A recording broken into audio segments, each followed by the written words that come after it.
Bllokimi I rrugës Prenjas-Librazh ka sjellë shtyrje në masë të seancave gjyqësore për gjyqtarët korçar, të cilët duhet të paraqiten në kryeqytet, apo edhe për avokatët të cilët duhet të paraqiten pranë gjykatës së rrethit gjyqësor të Korçës. Avokati Kristi Koçibelli tregon se rruga alternativë nuk plotëson kushtet e sigurisë për të transportuar të burgosurit, ndërsa seancat gjyqësore po shtyhen.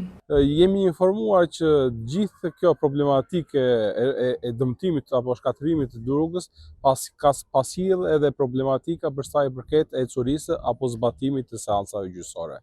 Në shumicën e rasteve, për të gjithë ata prokurorë gjyqtar, palë apo edhe të arrestuar apo të pandehur, të cilët vinë nga qytetet e tjera apo nga zona të tjera, seancat janë shtyrë dhe ende gjykata nuk ka një qëndrim se si do vijojë me këtë problematikë. Jemi ende në pritje të një konkluzioni përfundimtar nga vetë sistemi. Problematika qëndron në faktin se të arrestuarit apo të dënuarit tek IEVP Korçë, të cilët janë duke zhvilluar procedimet e tyre pranë gjykatës të apelit, ju pamundësohet shkuarja në këtë gjykatë për shkak të largësisë tejet të madhe që ka burgu I Drenovës me gjykatën e apelit të Tiranës dhe për shkak të pamundësisë të aktorëve të cilët mund të bëhen pjesë e këtij procesi gjyqësor.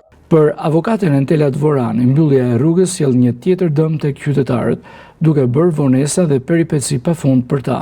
Jo vetëm rruga, e tërë reforma e drejtësisë, tërë vendimarrjet që ka qeveria, siç është edhe sulmi ndaj gjyqësorit, duke sikur të gjitha gjërat shkojnë për të dëmtuar të popullat. A e do kjo qeveri popullin shqiptar nga I cili ron, sepse ajo jeton me taksën e popullit shqiptar.